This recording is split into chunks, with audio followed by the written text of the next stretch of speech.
Hello, everybody. Josh Neighbors here, Locked On Nationals podcast. Today is the 25th of July, 2022.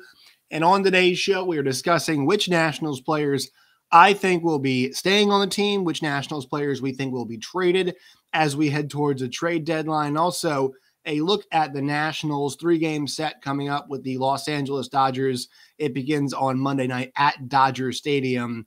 Have a preview of that and more coming up on today's show.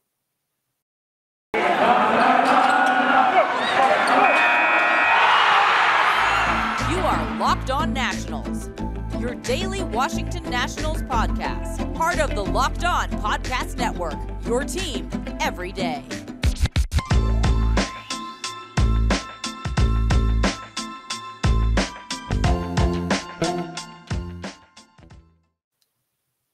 Josh Neighbors here, Locked On Nationals podcast. Thank you all for making us your first listen every single day. I was just looking. We are at episode number. This is number 452, I believe, that we have done. So thank you all for being a part of this. We're going to hit 500 by the season's end. It looks like we're roughly around that time. We'll be around the 500 mark for Locked On Nationals. So thank you all. If you're a new listener, if you're an old listener, appreciate your all's support on the show. Make sure you find us on Twitter at LO_Nationals. You guys can find me at Josh Neighbors _. Find the show wherever you get your podcasts and on YouTube as well. Make sure you send us your questions there, your thoughts. I know a lot of you all are having fun with the trade deadline stuff. Some of the Nationals fans are not having fun. Yesterday, I talked pretty broadly about the feelings around the team, around the fan base, as we head towards a trade deadline, the anxiety, the not knowing. Will Juan Soto be on the team still? Will he not? There is an element of excitement as well that goes alongside of that. So today we're really going to tackle kind of the nitty gritty, going to make some predictions. In the business, in the sports, business, there is stuff that is evergreen content. So like today, if I made a list of my favorite Nationals of all time, you could probably listen to that in a year or so and it would still be semi-relevant. Today's show is not evergreen. This is not a show that you can listen to in a week's time. You could, but a lot of the predictions, we'll know whether or not, they are true or not. It is the 25th today. The trade deadline is the 2nd. We are just 8 days away from the Major League Baseball trade deadline on August 2nd. So let's kind of predict and project, hey, who's going to stay, who's going to go, because this list is beyond just Josh Bell and Juan Soto. If you really take a look at this team, and we did a little bit yesterday, so I'm going to kind of almost put them into tiers, not in order, I guess, but like, hey, not going to be on the team, where we go from there, like, stuff like that, like, certain guys just, there's certain guys we know, there's certain guys we don't know. So we'll talk about that today. Also, we'll preview that, the Nats Dodgers series coming up tonight. So, all right, let's get after it. Okay, first player we have to tackle. This one's pretty obvious, right? Excuse me. The first player we have to tackle is Josh Bell. He falls obviously into the camp of players that will not be on the Washington Nationals. I would put it at a 90-10 split right now for stay or go. I mean, I know it's not obviously, but look, you have to always leave some room for the opportunity that hey, this might not happen. So 90-10, 10 times out of 10, or 9 times out of 10, saying the Nationals would trade him if you play out the scenario 9 times, 10 times. It could be higher. Who knows? But I just think it makes sense. Obviously, expiring contract and the season that Josh Bell has had has been a tremendous one so far. We've talked about the offense that he has provided. We've talked about the leadership that he has provided in a lot of ways. We have talked about how good he has been on a day-to-day basis. And this is a guy, guys, right now who's got the 3rd highest batting average in all of the National League, right?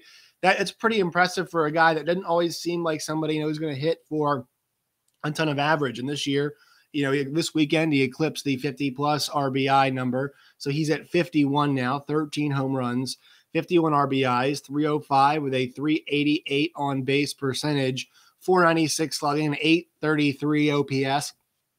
Excuse me, 883 OPS, and a 3.3 WAR. It's a guy, once again, that's doing it from both sides of the plate. He's just 29 years old. Irving, Texas. Does that mean anything? No, just playing on that one. 291, 367, 496, 863. That is him from the against lefties. 5 homers, 22 RBIs. Against right-handed pitching in 224 ABs, 313, 399 on base, 496 slugging, and an 895 OPS. 8 homers, 29 RBIs. So he's got more opportunities against righties, but also he has hit them a little bit better from a numerical standpoint. But still, 291 against lefties, 313 against righties. It's really good. He's been good at home. He has been good away. His one down month was May, where he hit, 252 with a 317 on base, still had 13 RBIs that month. And then July is 253, 333, 453, 787. So not quite as good as his monster June, but still really good. And his last 30 days, if you go by that way, still been really strong too. So this is a guy that we know is a really good player. And really, with Josh, just obviously with the contract not getting renewed in the offseason, the rumors are now flying around Josh Bell's future, but it would not make a whole lot of sense for the Nationals to keep him, right? The reports are out there that the New York Mets are definitely interested in the services of Josh Bell.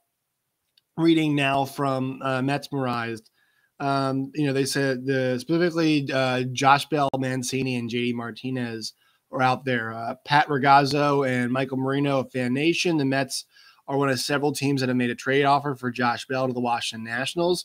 The report then explains that, quote, the deal would see the Mets send an upper-level minor leaguer starting pitching and a pitcher and an outfielder to Washington in exchange for Bell and a big league relief pitcher. So there you go. This also begs the question here, and I've talked a lot about Josh Bell already, so we don't have to keep going. We did a bunch of Josh Bell episodes about how he's probably going to be traded.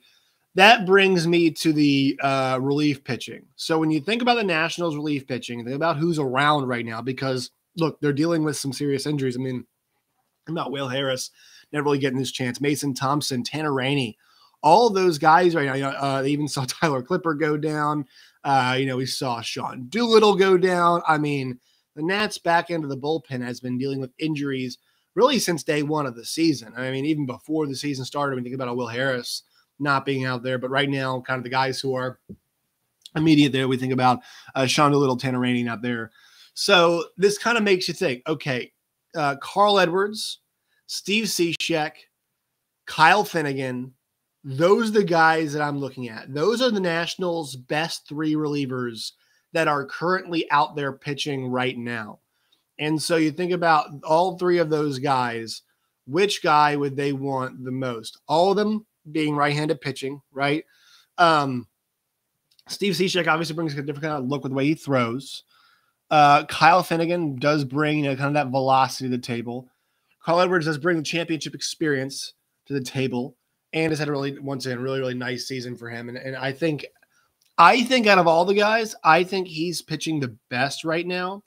I think actually he's been the best all season. I mean, I know some of the numbers are really good, but spectacular. But after he has his blow-up stretches, he goes on these really long stretches where he's just fantastic. And so if we're talking about, I think it's safe to say that one of those 3 guys is gone. It's really safe. I'd bet my life on that one of those 3 guys between Edwards, Cishek, and Finnegan is out of the Washington Nationals by the end of the year. And I'd venture to say it's probably it might be likely that 2 of them are out. And the thing is here is that I'm going to go check Spot Track now. I should have had it up beforehand, but with Kyle Finnegan, excuse me, in the hips this morning. With Kyle Finnegan, you're going to have a little bit more team control left. I'm just trying to make sure we get these, get this correct for you all. Kyle Finnegan, arbitration this year, arbitration next year, arbitration the following year. So you've got some control on him. Steve Cishek is up there in years, right? He is just a one-year deal. He is more of a rental. And then Carl Edwards Jr. Is a free agent after the end of the year too. So if you're talking about value, Kyle Finnegan, while he might not be performing the best, and where you think they're performing is kind of up to you. I think Carl Edwards has been the best of that group, but the most value, in my opinion, is going to rely on Kyle Finnegan because he's a guy that you're going to see back in some team's bullpen in some capacity the following years, unless he completely sucks. But Kyle Finnegan now has put together a couple years of really solid pitching. This is not a guy right now talking about who's up and down in terms of how good he's been. Next year, this is third season, right? So you think about a guy at this point who has thrown, let's see, 129 innings, guys, for the Nationals over the course of 3 years, has a 3.49 ERA, 2.3 K to walk ratio, a guy who struck out 138 guys in 129 innings, a guy who's got 13 saves, 29 holds, does have 8 blown saves on his resume, but this is not a guy who it seems like should be a closer. And look at the years. Opponent's batting average in 2020, it was 226. Opponent's batting average in 2021, 251. And here's the thing. Look at his on-base percentage. This has been the best year.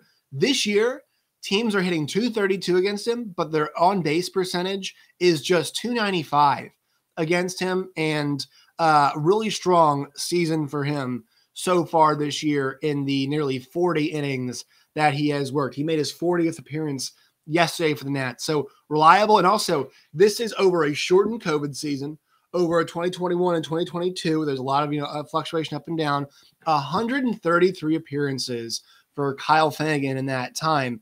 This is a guy, in my opinion, if you were to pair him with Josh Bell, it's a pretty nice trade package, and that should yield you something really solid in return. So I don't know which guy is going to go. It's tough to know, but out of the, I think if I'm a Nats fan, you kind of want to keep, you'd like to keep Kyle Finnegan just because it's one less thing to have to worry about, right? But hey, there's a lot of guys out there like Carl Edwards. I guess he might be a special case, but there are guys out there like Cishek and Carl Edwards. You guys can always bring in to fill those spots, to fill those voids, to fill those gaps. Guys you can bring up, right? There are Sean Doolittles out there, there are Tyler Clippards out there. So I would say, once again, one of those 3 relievers is liable to get moved. I would say 2 of those 3 guys are probably going to get moved. And I wouldn't be shocked if all 3 of those guys get moved. I mean, think about this. Carl Edwards and Steve Cishek are on the 1-year deals. So holding on to them, not sure how much good that does you. Maybe Carl Edwards says, I'll come back on a discount next year. But really, even if he's good, how much does that help you? The Nationals probably don't plan on being too good next year. This thing is a rebuild, retool, whatever you want to call it. So I think those 3 guys in the reliever department are the guys that you look at. Sure, you could look at a Victor Arano or an Andres Machado, but I don't think those guys have been good enough recently to necessarily get traded. So there you go. All right. Quick word from our sponsors, and then we'll talk more about what we see on the hitting side, the guys who are available there. Today's show is brought to you by our friends at Blue Nile and BlueNile.com. Make your moment sparkle with jewelry from Blue Nile and BlueNile.com. And going on right now, it's the Blue Nile anniversary sale. Save up to 40% on classic fine jewelry pieces and 25% on engagement ring settings. Plus, every order is insured. It ships free and arrives in a discreet package that won't give away what's inside, which is important. Shop stress-free and find your forever piece at Blue Nile and BlueNile.com today. All right, so in the pitching department, let's wrap this thing up. I don't think you're going to see that much more movement.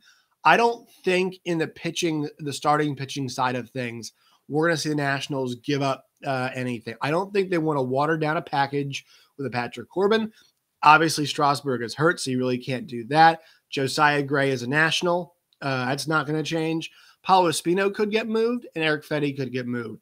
I'm not sure who's going to be chasing down Anibal Sanchez right now, considering he's only made 2 starts back. And look, he's looked okay at times. It really hasn't looked that good. So maybe if somebody is desperate for another starting pitcher. They go after an Eric Fetty. Paulo Espino's not a starting pitcher by trade. So I don't, and not making a trade pun there, but that's not his normal role in terms of being a pitcher. So I don't think I see that happening on that front. Maybe he goes to bullpen on him, but I think he's like a spot starter. It's kind of, I mean, not even spot starter now. He's a starter for the Nationals, but like, I don't think we see him as a guy to have some value. So if you're going to pluck one starting pitcher off this team, Eric Fetty's probably the guy. That's probably the guy that we see move, but I have not seen much momentum around Eric Fetty recently. So he is in the kind of maybe category, but Nationals are hurting for pitching. So, I think I'll be curious to see. All right. So yeah, once again, on the pitching side, the three that we feel like are going to be targets: Edwards, Cishek, and Finnegan. Those guys they already have been targeted. So also maybe look to see them as part of, we just saw Mets Morais had a report about this. Maybe one of those guys, probably one of those guys, is part of a Josh Bell package, or they could be with somebody else. That brings us to the rest of the position players. Catching side, K-Barrett Ruiz is not going anywhere. That's pretty set in stone. All right. Josh Bell, we talked about. Cesar Hernandez is an interesting one. He's a guy on an expiring deal. So you think maybe he is just 32 years old. 230, the splits for him, like this guy is probably going to be a guy who is definitely going to be a guy who is a bench bat, because the one thing he has done really well this year is that he's hit lefties pretty well. He's got a 300 average, 346 on base, 713 OPS, and 120 ABs against lefties this season. Righties, he has really struggled with. He's not been too good with the righties, just hitting 212 against them. But this is a guy that, this year at least has hit lefties. And look, I'll even give you guys a team that we just talked about a lot, but the New York Mets rather, have had a really difficult time hitting lefties. So maybe a guy like a Cesar Hernandez this year would be valuable to them because he can do it. But I think it's a veteran guy, but his defense is not spectacular, but maybe he could be on the block. So he's in the maybe category, but his performance, I'm not sure, has been good enough to warrant another team really desiring him too much. Michael Franco also falls into this category. Now we'll say about Michael, he's performed pretty admirably. He's kind of been what I've expected him to be. He's had a really difficult month of July, but was really strong in the month of May. Got things off to a really good start there, and kind of been declining just a little bit ever since. But he's approaching 40 RBIs. He's going to be in double-digit home runs. So does provide a little bit of pop for you this year. And he's done, the most damage has been against righties this year. 7 homers, 28 RBIs, he's hitting 243 against them. And he's been much better away. Actually, this is the funny part. He's had 18 less ABs away, but away from Nats Park. Then this might be why you should trade for him. 155 ABs, 284 average, 317 on base, 381, slugging, 698 OPS. Away, 19 RBIs and 2 home runs. He's hitting just 197 at Nats Park. So maybe his road splits are something that teams are interested in, and that's why they might make a deal, give you a low level, or lower level minor leaguer for a guy like a Michael Franco. But I'm not too high on that. So he is on the maybe, but probably not category. So right now in the maybes, can we just group the relievers here? So in the probablys, we've got Josh Bell, and then the collective of Edwards, Cishek, and Finnegan. How that works out, I don't know. But those guys are in the probablys. The maybes, you'll put Cesar Hernandez and Michael Franco is the maybes trending down. Luis Garcia is a no. K-Barrett Ruiz is a no. Josiah Gray is a no. Corbin's a no. For different reasons. Strasburg's a no, obviously. And then you got some maybes with Eric Fetty, a maybe with Paulo Espino, and probably not with Anibal Sanchez. All right, down the line. Alcides Escobar, probably not. He sucks. I mean, he's been, I don't mean to be like that rude, that crass. I guess I should say he sucks, but he's not been very good this year. So I don't think that's it. It's there. Yadiel Hernandez is in the maybe category. I think the one thing that would be appealing to the Nationals is, hey, you can have a fourth outfielder basically next year and not have to worry about it. Yadiel's offense has been good enough this year to where you're just kind of thinking, all right, this guy, he's been really solid. Now, their team might want him, and he's 34 years old, so I would make the trade. But is the juice worth the squeeze there? If you trade him, what are you getting back? Like, is it better off just to keep a guy at 35, under team control, or get some, lower level minor leaguer that really we're not sure about, like a lottery ticket type guy? Is it better off to do that? I mean, I would say no, just because this guy is someone that can play for you back in 2023. And at some point the Nationals do need those guys. And there are a lot of other guys in the roster they can move. So, hey, maybe they move him. Maybe they don't. I think he's in the probably not category for me. Actually, this is more predicted, isn't it? So, yeah, maybe I should. 50-50 on him. But if it was me, I wouldn't move him just because it's like I got team control on him. He's going to be cheap, and I know he can play next year for me. And maybe you can move him again next year. So, but because you're going to get the same kind of player for him this year, next year. I mean, he's older, so it's not really going to do too much for you. Down the line, the rest of the way for the Nationals. I don't know where I'm at on Juan Soto. I think I'm 50-50 on him. I think that's where I am. I don't think they should trade him right now. I don't think they should. I've told you all last week that I don't think he will. I'm back towards 50-50 now. My opinion adapts and evolves, folks. All right, we're allowed to in sports media. It's supposed to. But yeah, I think I'm 50-50 on whether or not they move him. And we've talked enough about Juan Soto, so I don't really know. I don't want to keep bombarding you all with Juan Soto content. Robles, I think they hang on to, but they maybe don't. And he could be out there for whatever purposes. The clown knows. I think they hang on to him though. Nelson Cruz is a probably, right? This is a guy that is approaching the 50 RBI mark. His power's not there as much. 42 years old, DH. I think they definitely do move Nelson Cruz. He's a probably. Not as high as I'd put Josh Bell, but still pretty close. All right, quick word from our sponsors, and then we'll look at this series against the Dodgers. Today's show is brought to you by our friends at Sports Card Investor. If you guys are into sports cards, you guys just looking for a new way to kind of, maybe make a little cash or spend a little bit of your cash, Sports Card Investor is the place to go. If you're a casual card collector or looking for excitement, an alternative way, an investment opportunity, the free Sports Card Investor app has something for you. Download the Sports Card Investor app today. It's available free in the Google Play and Apple app stores, or go to sportscardinvestor.com/locked-on. All right, folks, as we do all the time, we take a look at the Nationals, where they are in the standings, and then we talk some more about what's coming up for them. The Nationals are 32-65, worst record in baseball. They're 27.5 games out of first place, 15-36 at home, 17-29 on the road, minus 162 run differential. 1-1 is the streak, 2-8 in their last 10 games. They play the Dodgers, who are 64-30, 34-13 at home, 30-17 on the road. A plus 181 run differential. That's the second best in baseball behind the New York Yankees, who achieved a plus 200 run differential yesterday with their win over the Baltimore Orioles. The Dodgers have won 8 straight games. They're 9-1 in their last 10 games. So it's probably going to be a sweep. But let's look at the pitching matchups and see what we've got coming up. First game, 10 p.m. Eastern time on MASN. It's Paulo Espino against Tony Gonsolin. Gonsolin's been fantastic so far this year, besides his blow-up in the in the All-Star game. Game 2, it's the return of Josiah Gray, another 10-10 start time. It is going to be JoJo Gray. Josiah Gray makes his return. He'll be facing off against 27-year-old Mitch White, the right-hander from San Jose, California.